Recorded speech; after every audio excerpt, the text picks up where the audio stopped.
Let's get back to our top story and the war in Syria. Well, to discuss the latest developments, I'm joined in the studio here by Saleh Mubarak. He's a member of the opposition's Syrian National Council. Good to have you with us here in the studio. Let's start with the mission being pursued now by Lakhdar Brahimi. Will you observe a temporary ceasefire that he's trying to arrange? The problem is not in accepting it or not. We're willing to accept anything that will save Syrian blood.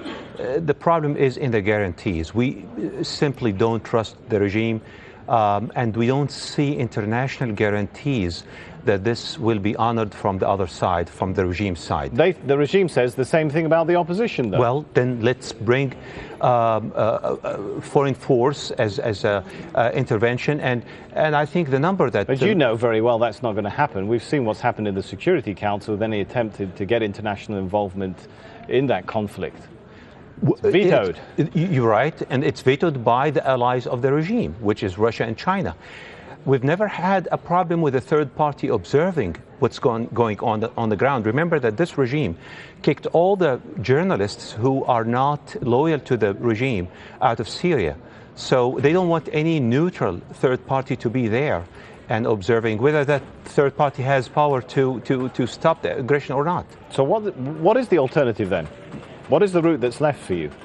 Well, can you stand alone? You're not getting, or are you? Are you getting weapons from outside countries? I'm not aware of that. And I believe that the majority of the weapons that the Free Syrian Army is using is only gains. It's you know, from their battles with the regime, and a small portion from the black market. But nothing is officially supplied by any foreign government. And so can you stand alone then?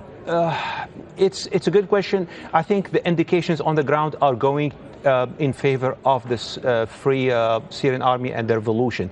And that's why the regime feels the heat, and they're asking for, you know, this truce or ceasefire.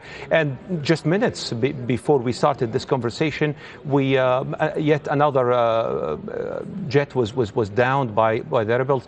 Remember, our fighters have downed so many using conventional weapons, and we did not obtain any special weapons like Stinger or anything like that. Those kind of weapons will actually tip the scale of the conflict. All right. You know, whenever we get an opportunity here in Al Jazeera to speak to a Syrian official, we do ask them hard questions. So I'm going to have to ask you one as well. Sure. The Syrian regime or its supporters, they put out videos on YouTube. There's a lot of stuff going around showing what appears to be fighters from the opposition committing what appears to be terrible abuses and crimes against people. Your response to that?